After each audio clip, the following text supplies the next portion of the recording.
Why was her hand shaking?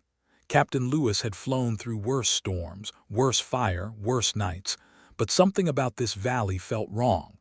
The air itself carried a weight, like the silence before a storm no one else could hear. From 800 feet above hostile terrain, her was a dark silhouette cutting through the haze, one helicopter, 6 souls, and a mission that was supposed to be routine. Map enemy positions. Identify supply routes. Return to base before sunset. Nothing about it screamed danger. Nothing until the ridge line moved. Captain, I've got movement at. The rest of Tor's warning vanished in the shriek of a proximity alarm. RPG inbound. For 2 seconds had to choose between panic and instinct.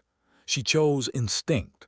Her hand hit the collective, tail rotor compensation, evasive yaw, but 2 seconds weren't enough when death was already in flight. The rocket struck the tail rotor, with a crack that sounded like the world breaking in half. The scream spinning into a violent corkscrew, loss of tail rotor authority, every pilot's nightmare. The helicopter wasn't flying anymore. It was falling. "Brace," she shouted, "brace for impact." Her voice cut through chaos, sharp, trained, commanding, the kind of tone that keeps people alive when everything else says they shouldn't be. She killed the engines, auto-rotation, nose down, collective lift, all instinct now. The sky spun into ground and the ground spun into sky. The horizon became a blur of rock and dust and fear. Through it all, she kept one thought anchored in her mind like a compass in the storm: keep them alive. The impact hit like a punch from God. Metal screamed, glass shattered, dust exploded through the cabin. For a heartbeat, there was only silence, the kind of silence that follows death. Then breath, a cough, someone swearing softly, someone else crying out. She was still alive, they all were. Barely. Her harness bit into her ribs as she fought to release it. "Sound off," she called, voice hoarse but steady. "Co-pilot mobile," Torres replied, wiping blood from a cut across his forehead. "Port gunner mobile," Pierce solid, calm as always. "Starboard mobile but injured," grunted, cradling a shoulder that wasn't sitting right. "Intel 1 mobile," Reeves called from the rear, already dragging herself toward the weapons locker. "Intel 2 mobile," Nash confirmed, checking's injury. 6 voices, 6 heartbeats, against all odds all 6 alive. Exhaled once, a quick flicker of relief that burned into determination. Survival didn't mean safety. Not yet. The crash site was surrounded by perfect ground for an ambush, and whoever shot them down was already moving to finish the job. 2 minutes, maybe less, she said. "Weapons locker now." They moved like muscle memory, months of training compressed into seconds. Pierce kicked open the locker, pulling out rifles, ammunition. Reeves grabbed the M240B, the heavy machine gun that could make numbers mean nothing. Checked her HK-416, racked a round and looked to Tor's. "Binoculars, give me eyes." He scanned the ridges. 3 directions, maybe 30 hostiles. They're spreading out. "They think we're dead," said quietly. "Let's not disappoint them." She keyed her survival radio. "Mayday, mayday, mayday. Raptor 24 down, grid November Echo 77. 6 souls mobile under hostile fire. Request immediate QRF." "Static." She switched frequencies. Static again. "Dead zone, damaged radio." They were on their own. "Command expects us back in 90 minutes, Torres said. 2 hours maybe, before they launch search and rescue." "Then we hold for 2 hours, replied. "No one gets captured, no one dies here." The crew nodded, no hesitation. It wasn't optimism, it was resolve. They set the perimeter. Pierce north with the M240, east despite his injury, Reeves west, Nash south, Torres floating everywhere she needed to be. 6 people facing 30, maybe more. High ground against them. Limited ammo, no communication. But they had leadership, and they had each other. The first enemy shapes appeared against the northern ridge, distant, dark silhouettes moving cautiously through the dust. Pierce tracked them through his sights. 300 meters, he muttered. They're bunching up. Wait for 250. Crouched beside him, approved, make it count. The wind shifted. The smell of oil and blood mixed with the dry dirt. Every sound felt sharper now. A branch breaking somewhere, a footstep echoing faintly across the valley. 250 meters. The M240 roared to life. A torrent of 7.62 rounds hammered the ridge, the sound echoing through the canyon like thunder. The first enemy line folded instantly, chaos, confusion, men scrambling for cover. The heavy weapon's rhythm became their heartbeat, steady, relentless, defiant. Watched through her scope, every movement was calculation, every burst measured.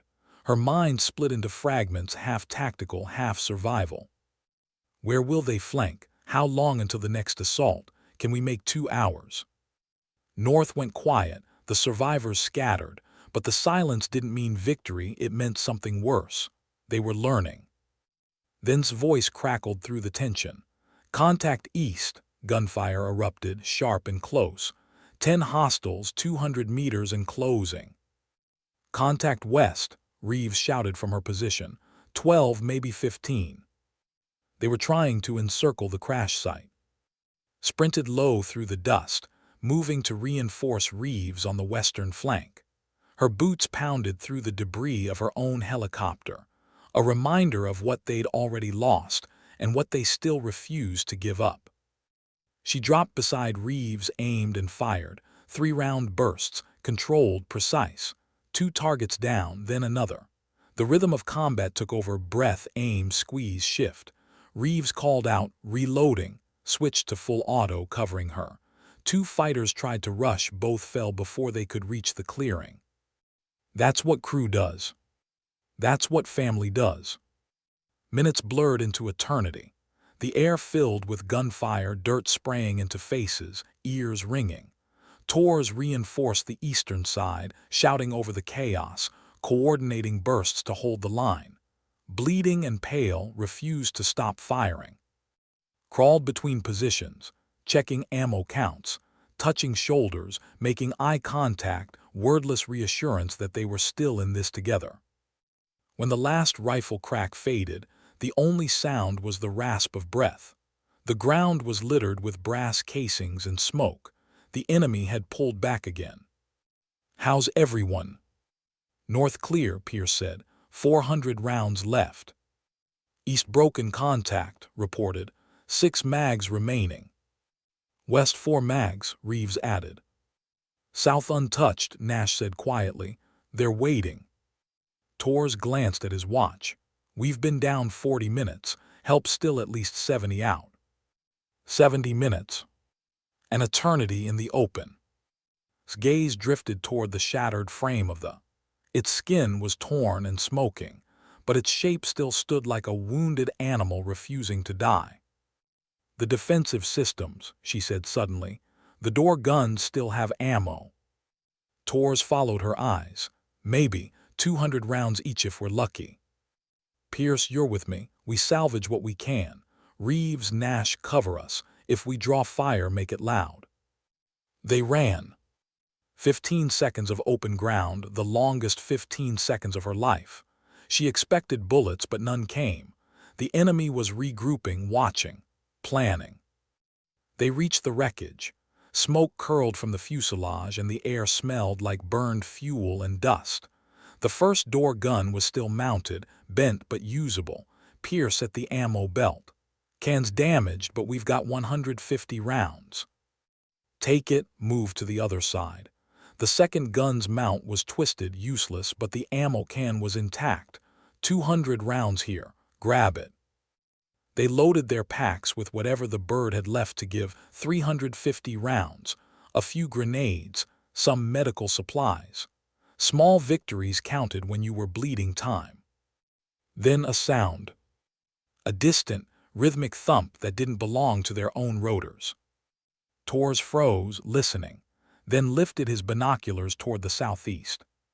His voice broke.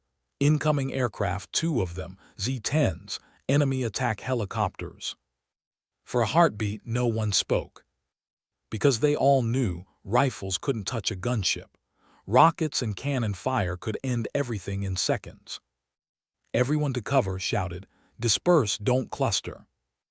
They ran for whatever rocks and wreckage offered protection. Dust swirled around her boots as she slid behind a slab of metal. Her chest was tight, not from fear, but from the knowledge that this might be the moment everything ended. Tor's voice cut through. They're setting up for a run. And then saw it, this weapon's pylons, twisted, scorched, but still holding two Hellfire missiles. They'd been mounted for testing, never meant for combat. And yet, Tors, she said, eyes locked on them. Can we fire the Hellfires manually? He blinked at her. Captain, they're not. These systems need power targeting everything. We'd be launching blind. Can we or can't we? He hesitated, doing the math no one had ever done before. Maybe, but it's insane. I'll be exposed. The missile could explode on the rail. Do it, I'll cover you. He stared at her for a second, then nodded. Roger that.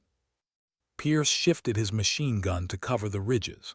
Reeves and Nash adjusted their fields of fire. Watched Tors sprint across open ground toward the bird, his figure a small, determined silhouette against the wreckage that had almost been their tomb. The sky above hummed louder. The helicopters were closing fast. Tightened her grip on her rifle. Every decision, every order, every ounce of faith, it all came down to the next 2 minutes. She whispered to herself, too low for anyone else to hear.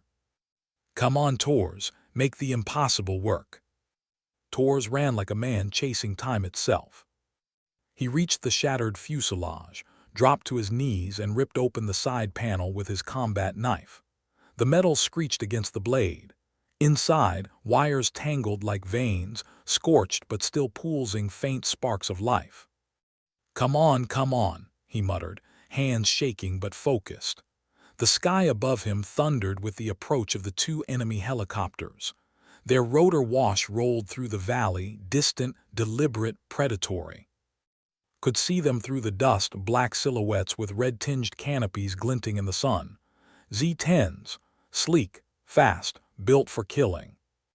She pressed her back against a jagged rock, rifle braced, eyes locked on Tors.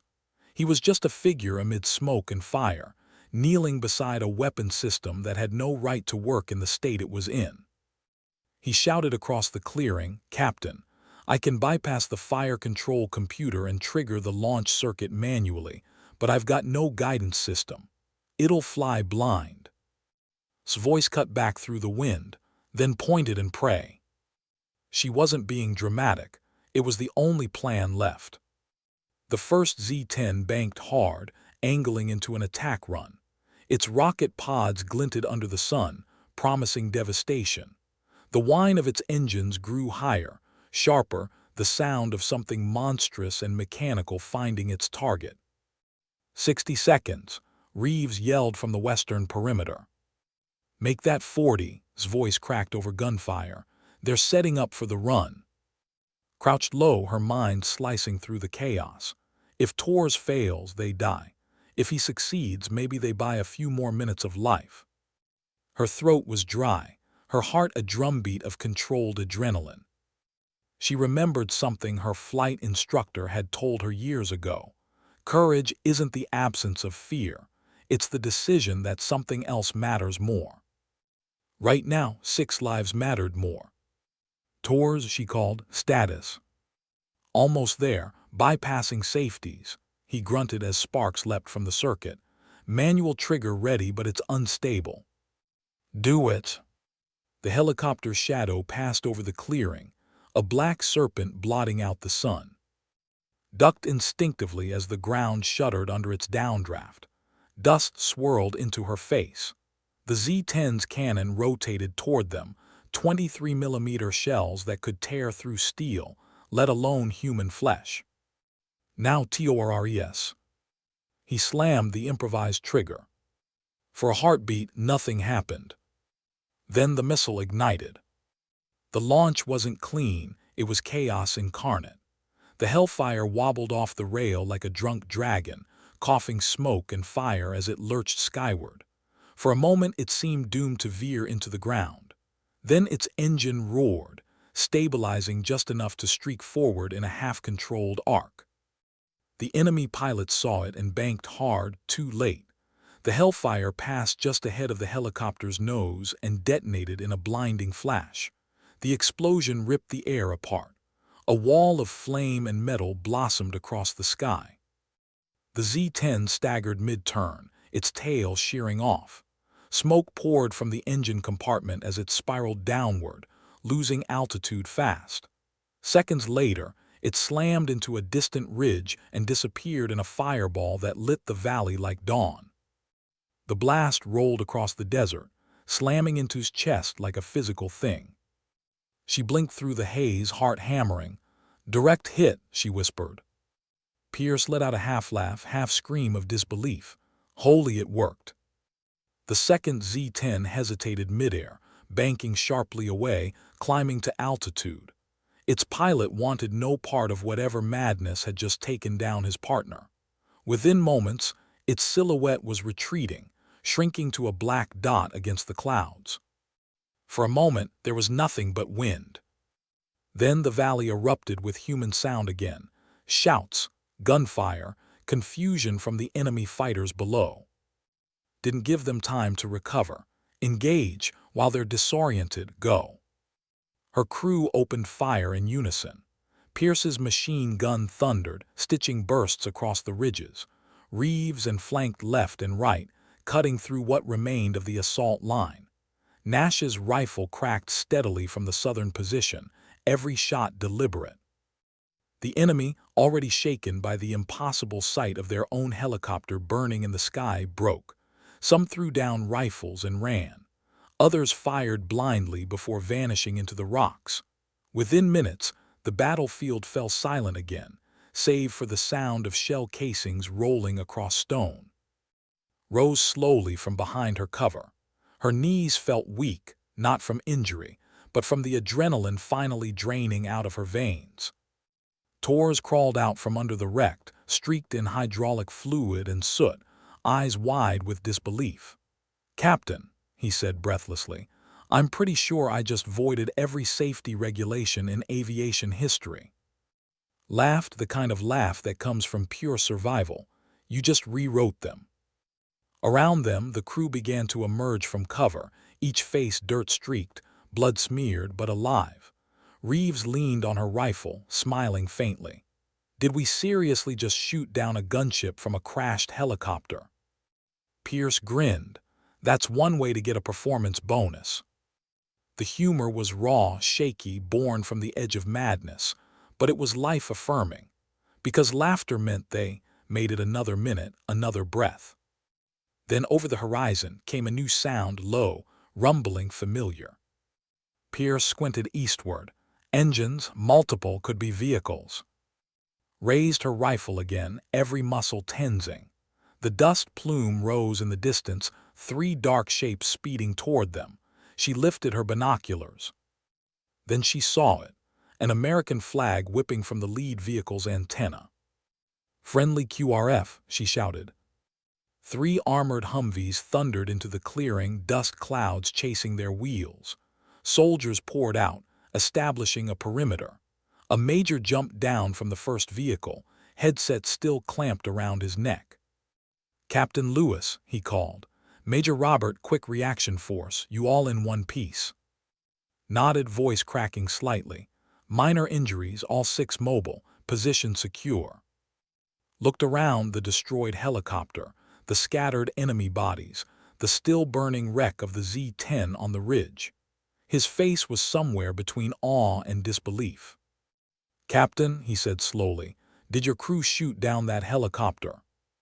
Wiped a streak of grime from her cheek. "Yes, sir.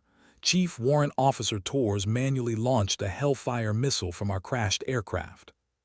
Stared manually, from a dead bird. "Correct, sir." He blinked twice. "You have got to be kidding me." The medics moved in, checking vitals, patching wounds. Shoulder was wrapped. Reeves got a butterfly stitch above her eyebrow, refused treatment until everyone else had been cleared. That was leadership. You took care of your people first. As the adrenaline faded, fatigue hit, bone deep, relentless. But under it, something else took root. Not pride, not even relief, something quieter. Gratitude. They'd been seconds from annihilation, and somehow they'd turned disaster into defiance. Later, as the QRF loaded them into the transport, turned to look at the wreck of her helicopter one last time. The bird that had carried them, crashed with them, fought beside them. It was more than a machine now. It was part of their story, written in smoke and steel. Tors climbed into the seat beside her, still smelling faintly of burnt wiring. He exhaled a shaky breath. "Captain, I honestly thought we were dead." Looked at him, eyes steady, voice quiet. "We almost were, but almost doesn't count." He smiled faintly. "What do you call what we just did?" She thought about it. "Refusal," she said finally. "To surrender, to accept odds, to die on someone else's timeline." The convoy started moving, engines growling as the sun dipped low behind the ridge. The smoke from the destroyed helicopter painted the horizon in red and gray. As the wind rushed through the open Humvee window, closed her eyes for a moment. The noise faded. The gunfire, the alarms, the chaos, all of it washed away. What remained was the memory of her crew's voices, their trust, their belief in her even when she wasn't sure she deserved it. That was the real victory. Because survival isn't just breath in your lungs. It's the choice to keep fighting when the world has already decided you shouldn't. She opened her eyes again, the wind drying the sweat on her face. The horizon stretched endlessly ahead. They were going home. The base was quieter than she remembered. After the noise of survival, silence felt alien, too wide, too hollow, too filled with ghosts. Captain Lewis stood on the tarmac at dusk, the desert wind tugging at the loose strands of her hair. The hangar lights behind her glowed a dull orange, flickering across rows of helicopters, some pristine, all waiting for the next mission. Her crew had been taken to medical. She should have been there too, but she couldn't make herself move yet. For the first time since the crash, no one was shouting her name, no alarms were screaming, no metal was breaking beneath her hands. And that stillness was louder than gunfire. She could still feel it, the vibration of the rotors before the RPG hit, the sickening spin, the smell of burning oil, the impossible blast of the Hellfire launch.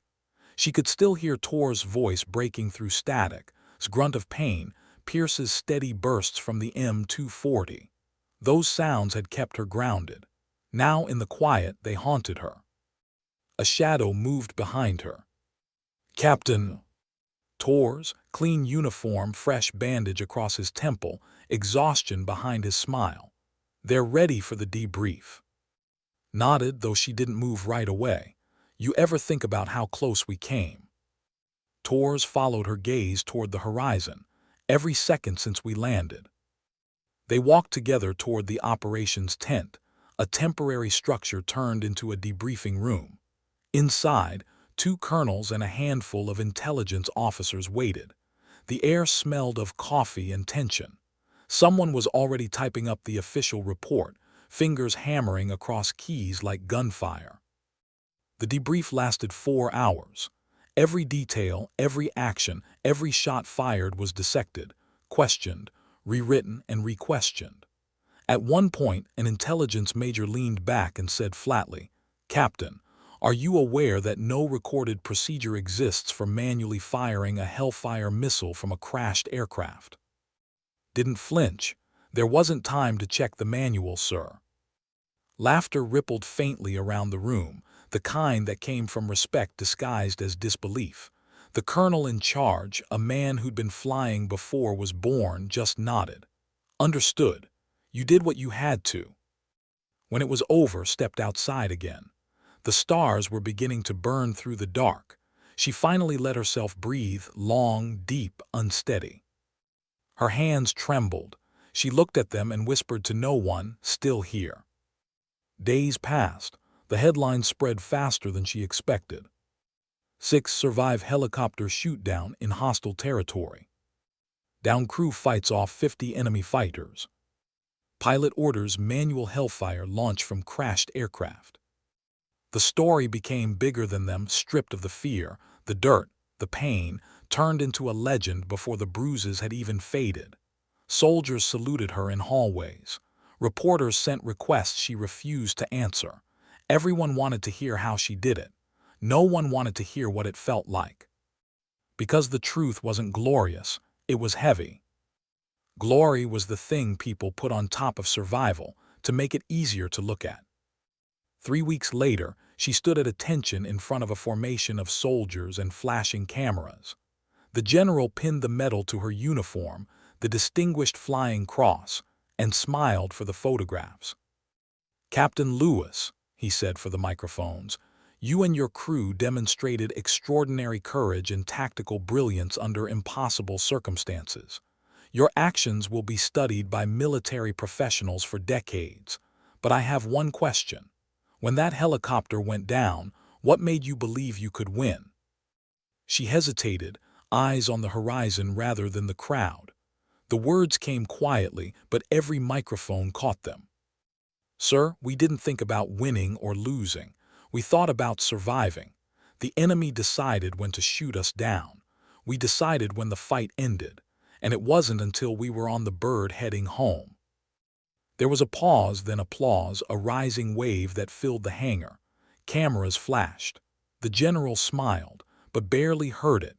She wasn't thinking about medals or speeches. She was thinking about the faces of her crew, the sound of that missile igniting, the dust, the fear, the silence afterward. That night she didn't attend the celebration. Instead, she sat alone on the flight line beside the skeleton of a helicopter scheduled for repairs.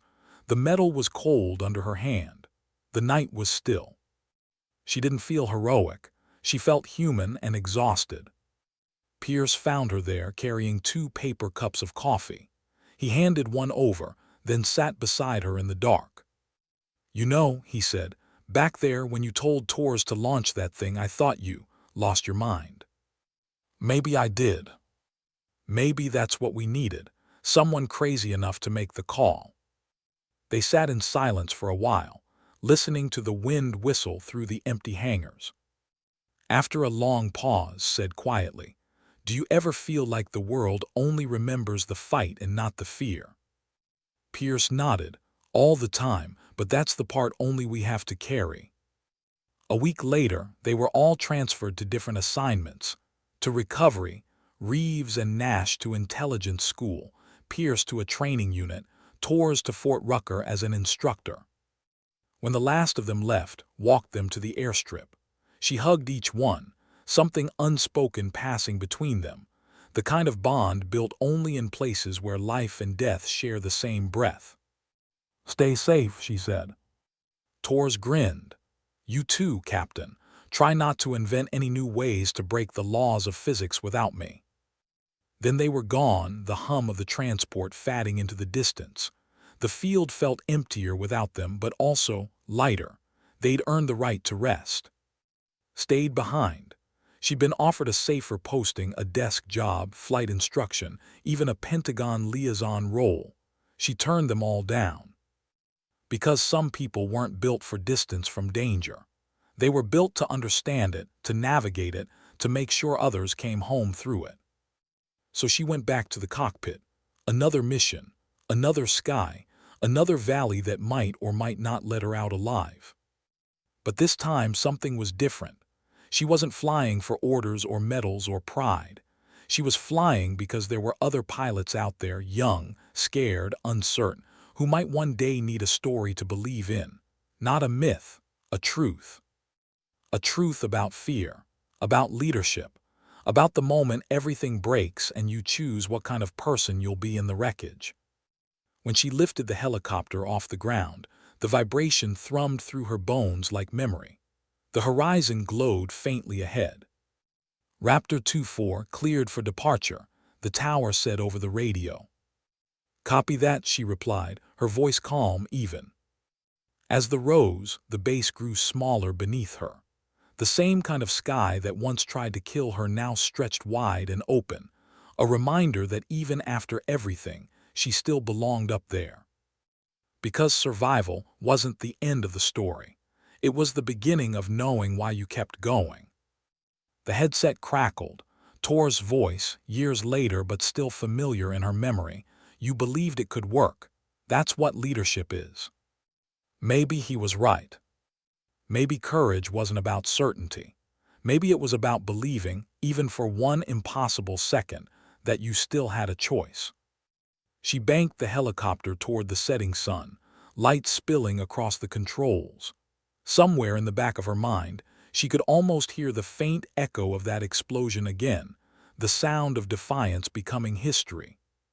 For a moment she smiled. Not because she won.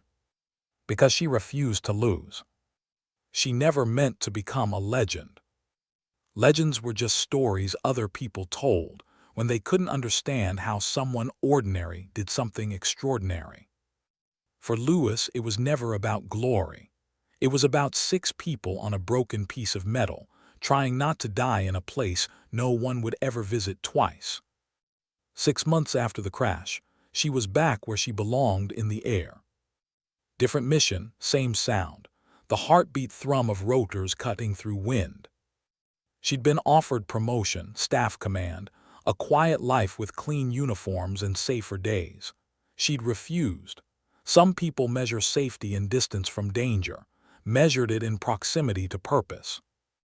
Now when her helicopter lifted off, the crew behind her were younger. New voices, new laughter. But sometimes, when the radio went quiet and the world below turned gold with sunset, she could still hear echoes of the old team. Pierce's dry humor, stubborn defiance, Reeves's soft sarcasm that somehow cut deeper than a bullet, Tor's unshakable calm under impossible pressure. They weren't just memories, they were part of her flying now. The rhythm of her commands, the tone of her voice, the split-second instinct when things went wrong. The crash had burned them into her bones. And yet she wouldn't have erased it even if she could. Because in that valley, surrounded and bleeding, she'd learned what survival really meant. It wasn't about living through the moment. It was about carrying what the moment changed inside you. Every year on the anniversary of the shootdown, the crew gathered. Different bases, different uniforms, same toast. They met in hangars, in mess halls, once even on a flight line as a storm rolled in. No speeches, no cameras, no medals, just them. Would raise her glass and say, "To the crew." They answer in unison, "To the crew." That was it. No need for more words. Because in their silence lived the memory of gunfire, the smell of smoke, the sound of one impossible missile that had changed their lives. One year the reunion felt different. They were meeting at an airbase before its next deployment, a rotation she'd volunteered for. The others teased her about it. "Still can't stay away from trouble, Captain," Reeves asked, smirking. "Trouble's how I stay sharp," replied. They laughed. It felt good, natural. But when the laughter faded, there was a weight in the air, the unspoken understanding that not every year promised all 6 of them together again. Shoulders still ached in cold weather. Pierce walked with a limp from shrapnel that hadn't fully healed. Tor's hearing was a little worse on his right side. Reeves had seen too much behind a desk at Intelligence Command. Nash still woke up some nights, hands clenched around nothing. And she carried the invisible kind of scar, the one that flares up in silence. Later that night, after the laughter and the whiskey, a young lieutenant approached their table. Maybe 24, fresh uniform, still carrying the smell of flight school. "Captain Lewis, ma'am," he began, voice trembling slightly. "I'm sorry to interrupt, but I'm deploying next month. My first combat rotation." He hesitated. "Everyone says combat aviation's the most dangerous job there is. How do you," he swallowed, "how do you deal with the fear?" The room went quiet. Studied him for a moment, the nervous shift in his stance, the uncertainty in his eyes. He reminded her of herself at that age, before the crash, before the legend, before she learned that fear wasn't the enemy, it was the proof she was still human. "I'd be worried if you weren't scared," she said finally. Her tone was calm, almost gentle. "Fear means you understand the risk, but fear doesn't get to make the decisions, you do." The lieutenant frowned slightly. "How?" "By trusting your training and your crew." She gestured to the table, to the people who had once bled beside her. "When we went down, I was terrified, but Torres was there figuring out what physics said was impossible. Pierce was holding off half a platoon, was fighting with one arm. Reeves and Nash adapted like they'd been infantry their whole lives." She paused, eyes steady on his. Fear didn't disappear, it just became smaller than the mission. The young officer nodded slowly. The words were sinking in. "So the key is having a good crew." "No," said softly. "The key is being one. You can't control the sky, you can't control the enemy, but you can control who you are when things go wrong. Be the kind of crew member people can count on, even when you're scared."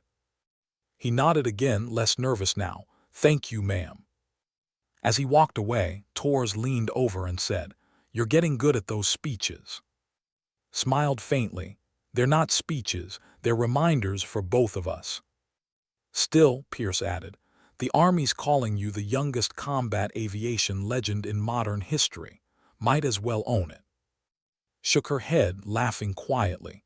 "I'm not a legend. I just had a really bad day and a really good crew." Reeves raised her glass. "Then here's to bad days and good crews." They clinked glasses, "To the crew." As the night wound down, stepped outside for air. The wind was warm, carrying the faint hum of distant engines. Stars shimmered overhead, cold, distant, infinite. Torres joined her after a while. They stood side by side, watching the runway lights blink in rhythm. "You know," he said softly, "when you ordered me to fire that hellfire, I thought you were insane. I was 90% sure it would blow up in our faces." Chuckled, "I was 50% sure it would." He smiled, shaking his head. "Then why'd you order it?" She looked out across the runway. "Because 50% was better than zero. Leadership isn't knowing you'll win. It's choosing the only chance that gives your people a tomorrow." Torres was quiet for a long time. Then he said, "That belief that maybe impossible things can work, that's what saved us." Glanced at him. "Belief didn't save us, you did, we all did." He laughed softly, "Still giving everyone else the credit, huh?" "Always." They stood in silence a while longer. Then Torres looked at her one last time. "Whatever base you're at next year, we'll meet you there." "You'd better," she said. He walked back toward the hangar, the sound of his boots fatting against the tarmac. Stayed where she was, eyes tracing the horizon, that endless line between what was and what comes next. She thought about the young lieutenant, about every pilot who would sit in a cockpit someday, heart racing, hands trembling, facing that same sky that had tried to kill her. And she hoped they'd understand what she finally did, that courage isn't loud, and dignity doesn't shout. Courage is a whisper in the chaos, saying not yet. Dignity is the way you rise when the world expects you to stay down. She turned her eyes skyward. Somewhere above, a helicopter crossed the stars, a moving shadow against infinity. Once that sound meant fear, now it meant faith. Because the crash wasn't the end of her story. It was the moment she became the kind of leader who understood what leadership truly was, not command, not orders, not medals. It was belief in the impossible, in people, in herself. She smiled faintly, the kind of smile born of both loss and grace. Sometimes history forgets the noise. It forgets the chaos, the fear, the blood. But it remembers the silence that comes after, the silence where dignity lives. And sometimes dignity doesn't speak.